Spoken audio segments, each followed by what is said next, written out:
Hello साथियों, नमस्कार। Welcome to planet 4। दोस्तों, एक तरफ पाकिस्तान भारत के खिलाफ युद्ध की तैयारी कर रहा है, दूसरी तरफ चीन चुपचाप अपने सैनिक भेजकर दबाव बना रहा है। लेकिन अब तीसरा झटका भी सामने आ गया है। बांग्लादेश ने भारत को खुली धमकी दे डाली है। खबर आ रही है कि बांग्लादेश के पूर्व मेजर जनरल ने यह बयान दिया है कि अगर भारत ने पाकिस्तान पर हमला किया तो बांग्लादेश भारत के नॉर्थ ईस्ट पर हमला करेगा।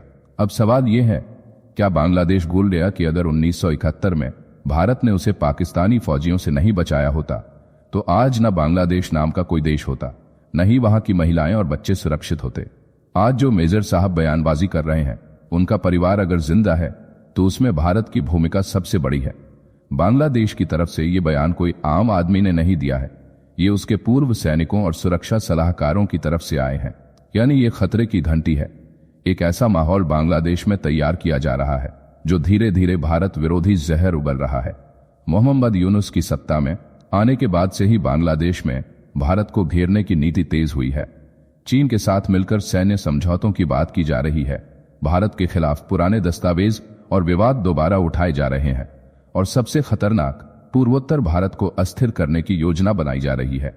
अब सोचिए, अगर पाकिस्तान पश्चिम से हमला करता है, चीन उत्तर से और बांग्लादेश पूर्व से हमला करता है तो भारत को 3 मोर्चों पर युद्ध लड़ना पड़ेगा। लेकिन यह भी तय है कि भारत अब उन दिनों में नहीं है जब वह चुपचाप सब सहन करता था। अब भारत वही करेगा जो उसे करना चाहिए। और सवाल यह भी है, क्या इंदिरा गांधी ने उस वक्त गलती की थी? क्या बांग्लादेश को भारत में मिलाकर उसे हमेशा के लिए शांत नहीं कर देना चाहिए था?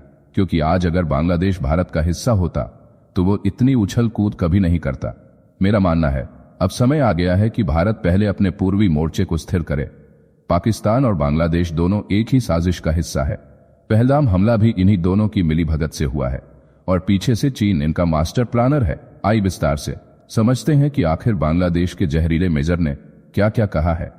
भारत और पाकिस्तान के बीच तनाव की आग अभी ठंडी भी नहीं हुई थी कि अब बांग्लादेश से आई एक धमकी ने पूरे दक्षिण एशिया को हिलाकर रख दिया है। बांग्लादेश के retired major general ALN Fazlur Rahman ने एक फेसबुक पोस्ट में लिखा है कि अगर भारत ने पाकिस्तान पर हमला किया तो बांग्लादेश को भारत के 7 पूर्वोत्तर राज्यों पर कब्जा कर लेना चाहिए और इसके लिए चीन के साथ साझा सैन्य व्यवस्था पर चर्चा शुरू होनी चाहिए।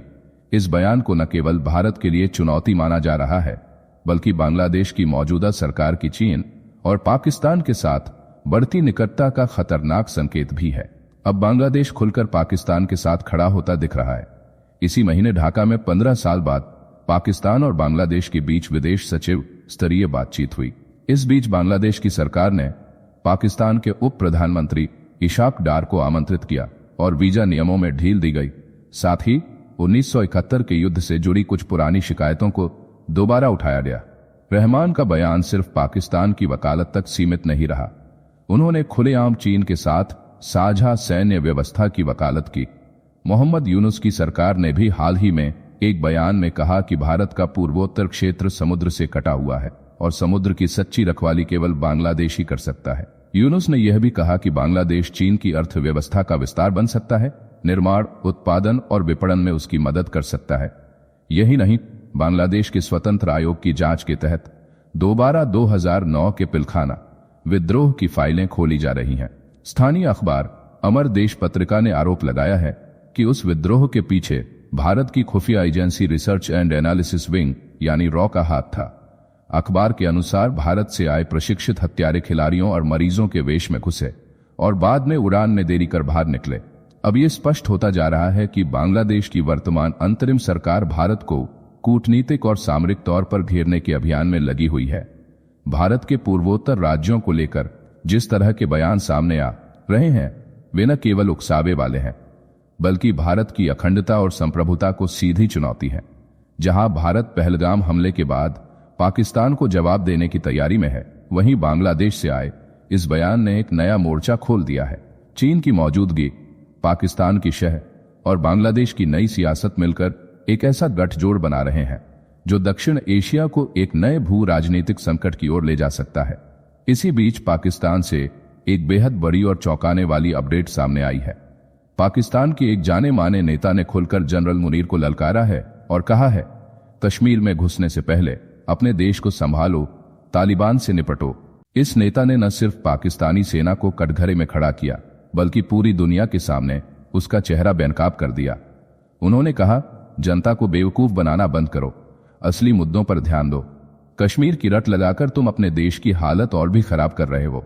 उन्होंने चेताया कि पाकिस्तान इस वक्त घुटनों पर है, न कोई देश उसका साथ देने को तैयार है और न ही उसके पास खुद को खड़ा करने की कोई नीति बची है। उन्होंने भारत का उदाहरण दिया, कहा कि भारत आज एक ग्लोबल डिप्लोमेटिक सुपर पावर बन चुका है। भारत की ताकत आज केवल मिसाइलों में नहीं, उसकी कूटनीति और अंतर्राष्ट्रीय छवि में है। वहीं पाकिस्तान खुद अपने बनाए जाल में फंसा हुआ है। आतंकवाद, कट्टरता और कश्मीर की रट। सबसे तीखी बात तब आई जब उन्होंने कहा, जब पूरी दुनिया के मुस्लिम देश तरक्की की राह पर चल रहे हैं, तब पाकिस्तान तालिबान और आतंक की दलदल में धंसा बैठा है। उन्होंने सवाल उठाया कि क्या तालिबान से पिटने के बाद भी पाकिस्तान को कुछ समझ नहीं आया? क्या जनरल मुनीर अब भी सो रहे हैं? यह बयान पाकिस्तान के लिए सिर्फ एक आलोचना नहीं, बल्कि एक चेतावनी है। अगर अब भी वक्त पर नहीं संभले तो पाकिस्तान टूटने से कोई नहीं बचा पाएगा। और यही वजह है कि अब वहां के आम लोग, बुद्धिजीवी और नेता तक जनरल मुनीर के खिलाफ बोलने लगे हैं। आइए समझते हैं कि आखिर उन्होंने पाकिस्तान के खिलाफ पाकिस्तान में ही खड़े होकर क्या क्या कहा है। पाकिस्तान की सियासत में एक बार फिर आग लग गई है और इस बार चिंगारी फेंकी है जमीयत उलेमा इस्लाम पार्टी के मुखिया मौलाना फजलुर रहमान ने। इस्लामाबाद में एक जनसभा को संबोधित करते हुए रहमान ने न केवल भारत पर हमला बोला, बल्कि पाकिस्तान की फौज को भी खुला चैलेंज दे डाला। मौलाना ने कहा कि कश्मीर का मसला अपनी जगह है, लेकिन उससे पहले पाकिस्तान को अफगानिस्तान पर ध्यान देना चाहिए। उन्होंने सवाल उठाया कि पाकिस्तान ने अफगानिस्तान के साथ अपने रिश्ते क्यों नहीं सुधारे? क्यों हम हर बार ऐसी प्रो इंडियन हुकूमतों के साथ घिरे रहते हैं जो काबुल में बैठती हैं और भारत की हाँ में हाँ मिलाती हैं? मौलाना फजलुर रहमान का निशाना इस बार पाकिस्तान की फौज पर भी साफ दिखा। उन्होंने कहा कि मेरी फौज से गुजारिश है कि हालात को स्वीकार करें। मौजूदा वक्त में आपकी पीठ पर कोई मजबूत सियासी ताकत नहीं खड़ी है। आपकी रणनीति नाकाम हो रही है और आवाम आपके फैसलों से बेजार हो चुके हैं। उन्होंने चेतावनी दी कि जब तक फौजी सोच के साथ सियासी और आर्थिक सोच नहीं जुड़ती, तब तक गलत पॉलिसियां बनती रहेंगी। पाकिस्तान का हर बॉर्डर ट्रक और माल से लदा हुआ है, लेकिन वो माल वहीं सड़ रहा है। जनता का नुकसान हो रहा है और कोई पूछने वाला नहीं। रहमान ने अफसोस जताया कि अफगानिस्तान में जब अमारत इस्लामी की हुकूमत बनी, तब पाकिस्तान उसे प्रोपाक बनाने में नाकाम रहा। अगर हमारी कूटनीति मजबूत होती तो आज काबुल में पाकिस्तान का दोस्ताना झंडा लहरा रहा होता, लेकिन हमने उन्हें भी खुद से दूर धकेल दिया। उन्होंने बताया कि जब अफगानिस्तान में जाहिर शाह से लेकर अशरफ गनी तक की सरकारें थीं, सब भारत के करीबी थे। पाकिस्तान के पास मौका था कि वह तालिबान हुकूमत को अपना रणनीतिक पार्टनर बनाए, लेकिन वह भी हाथ से निकल गया। रहमान ने Indonesia, Malaysia, Afghanistan, Iran, Bangladesh और चीन की मिसाल देते हुए कहा कि ये सभी देश आर्थिक ऊंचाई पर जा रहे हैं, लेकिन इनके बीच में पाकिस्तान की अर्थव्यवस्था नीचे गिर रही है। उन्होंने कहा कि हमारी सियासत अब सिर्फ भाषणों और नारों तक सीमित रह गई है। अब वक्त है कि हम अफगानिस्तान को दुश्मन नहीं, रणनीतिक साथी बनाएं।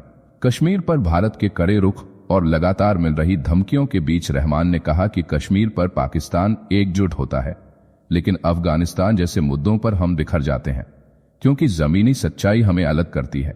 उन्होंने कहा कि सिर्फ प्रोपेगेंडा से कुछ नहीं होगा।